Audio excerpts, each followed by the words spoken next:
गाँव में दो माँ बेटी रहती थी। वह हर बार सूर्य भगवान का व्रत रखती थी। एक बार रविवार का व्रत था, तभी बेटी की माँ को कोई काम आ गया। उसने अपनी बेटी से कहा कि बेटा तू 2 रोटी बना लेना। बेटी ने 2 रोटी बनाकर रख दी। तभी एक भिखारी उनके घर आया, तो बेटी ने माँ की रोटी से एक टुकड़ा भिखारी को दे दिया। माँ बाहर से आई और बोली, बेटी मेरा रोटा दे। तो बेटी बोली, माँ एक भिखारी आया था तो मैंने आपकी रोटी में से थोड़ा सा टुकड़ा उसको दे दिया।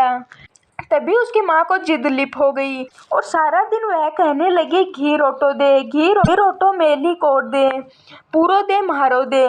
उसकी माँ का ऐसा बर्ताव देखकर सभी सोचने लगे कि यह पागल हो गई है और सबने मिलकर उसे एक कमरे में बंद कर दिया। थोड़े दिनों बाद उसकी बेटी का विवाह एक राजकुमार से हो गया और राजकुमार ने जिद कर ली कि मेरे को अपने ससुराल जाना है। बेटी के तो गांव में कोई नहीं था। तब उसने सूरज भगवान से विनती की कि मेरे को 1.25 पहर का मायका दे दो। तभी सूर्य भगवान ने बेटी की बात मान ली और तथास्तु कहकर अंतर्ध्यान हो गए।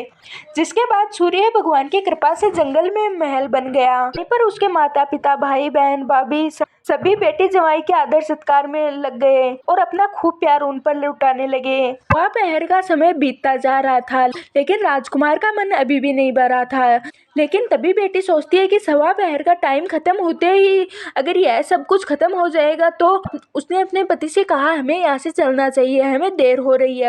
लेकिन उसके पति ने अपनी एक पाँव की मोचड़ी वहीं पर छोड़ दी। थोड़ी दूर जाने के बाद राजकुमार कहने लगा कि मेरी मोचड़ी वहीं पर रह गई है। तब बेटी ने बहुत समझाया कि आपके पास किस चीज की कमी है, लेकिन राजकुमार नहीं माना। तो उसके पति ने वापस जाकर देखा कि वहां पर तो जोर से हवा चल रही है। जहां पर खाना बनाया जा रहा था वहां पर राख उड़ रही है और पेड़ के नीचे उसकी मोचड़ी रखी हुई है।